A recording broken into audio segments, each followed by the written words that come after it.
Fnatic played Ancient 3 times during the ESL Pro League groups, once against the struggling Swedes, another against the CIS Slayers, and finally, one more time against the struggling and exhausted Endpoint team who just kinda showed up.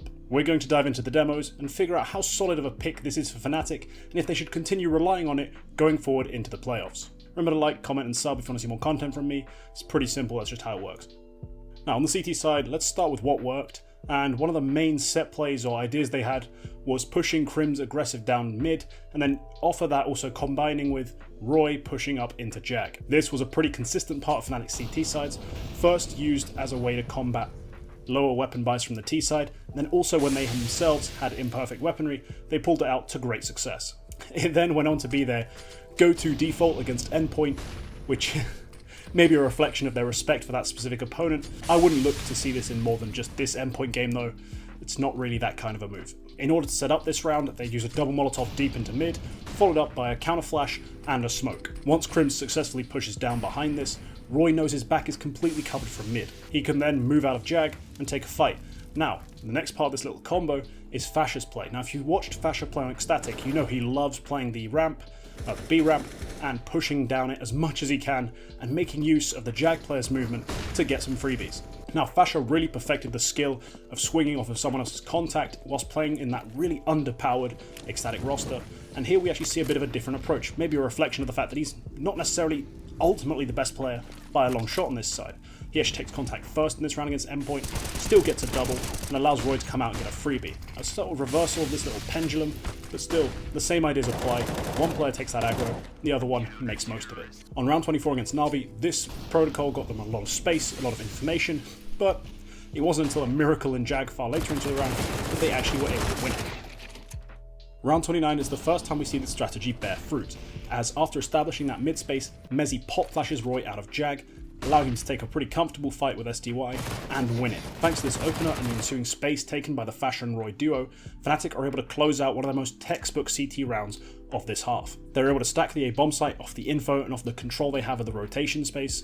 Nikodos gets in really early into Temple and picks off Bit, so as you can see here, this round is almost won already. Once the smokes start falling, Mezzy throws a perfectly timed counter molly, and then a flashbang from CT allows Mezzy and Crims to come swinging out of that Temple smoke, mop up the rest of the frags, and it's easy peasy. Something else that I wanted to point out that was really solid on their CT sides were the bomb site holds, especially from Roy and Fasha. Their first big test of their CT play was against NAVI, and it came in this round. It's a B play from NAVI. The site is almost empty thanks to a single A smoke thrown. We'll get into that later. The execute smokes are coming in and the defenders are rotating back into the bomb site. Nikodos is able to pick off one, then Roy doubles up, exploiting the gap left on long. The final attacker is of course overwhelmed by numbers and gets shut down. The majority of the fights Fnatic took in this round were not 1v1s, giving themselves a massive advantage in their attempts to win these heads-up duels. Against NiP, they didn't really play much of a CT side, they already won it before halftime, and Endpoint was a weird game. They did play a decent amount of CT rounds, it's just they crushed Endpoint no matter where they were. They really didn't make it to the bomb sites, so it didn't matter in the end. So what went wrong on their CT sides? Mezzy and Crims had some pretty weak rounds over towards A. They went down without finding frags or really even delaying the T pushes sometimes. Now playing A can be quite tough, especially if you're the player playing inside the bomb site.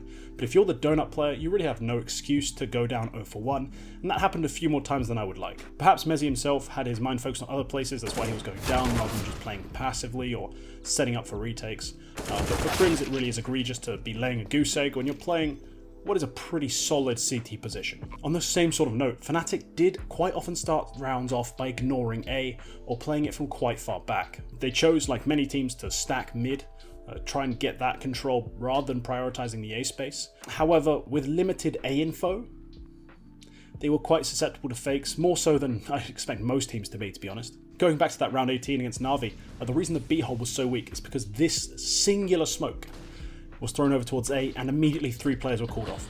The rotations were immediately called in. If Fnatic want to continue playing A like this, they need to either put more faith in Mezzy and Crims to delay and play retake. Yes, I just criticised their anchoring, but maybe they need to put more stock into that retake idea, because their retakes did look pretty solid at times. Now this wasn't their only A setup, they sometimes played 2 donut, and they occasionally did have Mezzy play where I'd rather he played, which is out of Temple if we're going to do this setup. But still, it was not an uncommon sight to see so few of them on the A-bomb site for the first 30 or so seconds, which can be an issue, as it is pretty exploitable. Over to the T side now. So what went right? I really liked this adjustment. Now, it was quite a struggle to get their T-side going against NAVI, but then on round 11 they did switch things up, took a risk and went contact at the B ramp, and this was one of my favourite rounds to analyse of the entire series of maps I watched. Now, they gambled, essentially due to Navi's heavy commitments to mid and to Jag, that there'd be a weakness on the A bomb site. Now, either that weakness is a single Orb playing deep who can be flashed off or traded out, or a player in the bomb site who, again, can be quite easily traded out, maybe even easier than that Orb playing from a distance. In either scenario, they're happy to get that space, get the bomb plant, and play it out from there. Now, what they didn't realise is that they were taking an empty site, whilst also finding a great read if you're looking to counter-strat Navi. You see, whilst trying to understand why Fnatic chose this round, I found some interesting patterns in Navi's mid utility. This pattern allows you to understand which setup Navi have chosen to start off in. When they're playing 2 on mid and 2 on B, they'll either not throw a flash or throw a flash after the initial double Molotovs have landed. Neither player in mid throws that flashbang first. However, when Navi plays 3 mid and 1 B, that flashbang goes off with the rest of the utility. Now, from the moment that flashbang goes off, you have roughly a 20-second window to attack the B bomb site. As an added bonus, that player is guaranteed to be Perfecto. I've got nothing against Perfecto as a player, but he's the Jag player, so the bomb site itself is literally free. Simple's playing B, and you have all that real estate for free. Now, Fnatic likely didn't make this read on the fly, if they made it at all. What is more likely is that they felt the mid pressure coming, felt how heavy it was, and moved to this sort of logical counter. Now, the key to making this counter move work is the Jag alley smoke, as the third player as part of the mid push does tend to fight Jag from the top. This smoke denies him vision and allows you to get in completely for free. Another great example of a counter move I found was this mid round against NiP. Nikodos was absolutely feeling himself on this T side, partially due to his own momentum, but also due to the fact that he had no real AWP challenge, and the fact that the rifles on NiP have been misfiring for quite a while now. He took some audacious fights, and whilst this isn't something to be relied on in the long term, it was positive to see some of the immediate reactions being called for off the back of the picks he found. Round 9, Nikodos takes an opening fight up ramp, picking off Essa tag and creating a huge advantage. After taking this frag, Nikodos actually lingers for a little while, creating an extra distraction for the CT side. To make the most of this distraction, 3 members of Fnatic start contacting their way into the A bomb site. They hit a perfect timing, and to make this possible, they had to abandon their mid default, not throw the utility they were almost going to plant, cancel all these ideas, and just go in dry. This was a huge call, but it was the right one. They hit the perfect timing window off the back of Nikodos' impact, and they were able to pick off Hampers coming back in on a late check and win the round. If this kind of calling can carry over into the big playoff game, Fnatic look a lot scarier than just 5 guys with a lot of firepower. All of a sudden, they actually have some tactical aspects you have to really deal with. The final thing that was really clicking on their T side was the Deagle. Seriously, this team is stacked with talent, and that skill can bail them out of really shitty situations. They picked up crucial rounds against NiP and NAVI thanks to this, and it adds a little extra facet to their play. So what exactly went wrong?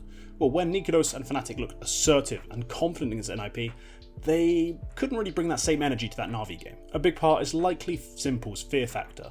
Unlike some other AWPers, Simple will hold the line to B ramp on a large number of rounds. He isn't really needed in mid, where the duo of Electronic and Perfecto have tended to dominate whenever they've played Ancient, and that means Nikodos no longer wants to go venturing up the B ramp to get picks, as he isn't facing S-Tag or Crucial in this game. Without his aggression, Fnatic had to rely more heavily on the Strat book, which, as I'm about to establish, isn't very well fleshed out. You see, opening kills went heavily in the favour of NAVI, whose mid and Jag aggression could not be matched by the comparatively meek Fnatic side. In future, Fnatic need a more pacey alley take to be used alone or in tandem with a faster, harder hitting mid take.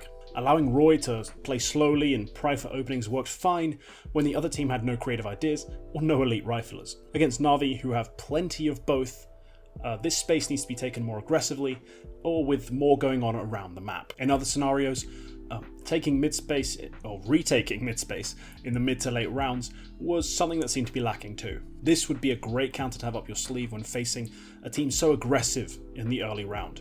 A classic example of a player who dominated on Ancient whilst playing mainly around mid was Hobbit. His patience and intelligence provided huge value to the team as they racked up win after win on Ancient in 2021. This is a role I could see Crims taking up, just using his guile and his wisdom, or perhaps someone like Roy, who maybe has to come off the Jag plays sometimes and take a bit more of a slower approach through mid and really abuse that skill. Alright, let's conclude. should they pick Ancient? Obviously, the biggest thing going in favour of Ancient is individual comfort. Nikodos and Roy played this map a lot on Flames, most notably the two majors where they were really able to upset the apple cart. Fasher also came from a team who loved to play this map, and Ecstatic actually played it so well they kept getting accused of cheating by pug teams. The roles have also worked out quite nicely, as Roy and Fasher form an incredible tandem towards the B site, honestly one of the best two-man units in the entire game right now. Mezzi also looked pretty solid as a caller here, especially relative to the other maps.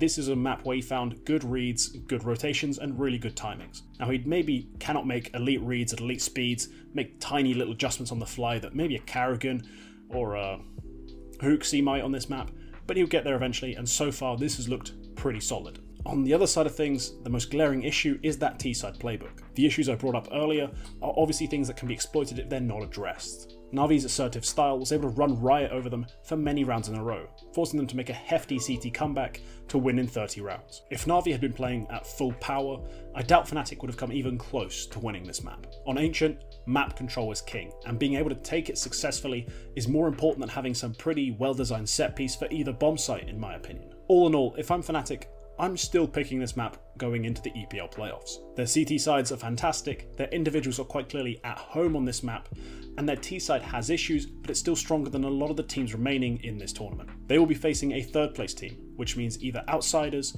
Complexity, or a team who finishes third in Group D. My money's currently on Liquid. Outsiders are the only one who look really dangerous on this map going into it. I'd still favour Fnatic to take it over them. If you disagree, please let me know in the comments. If you enjoyed, leave a like, sub if you want to see more, and that's all for this one. Goodbye.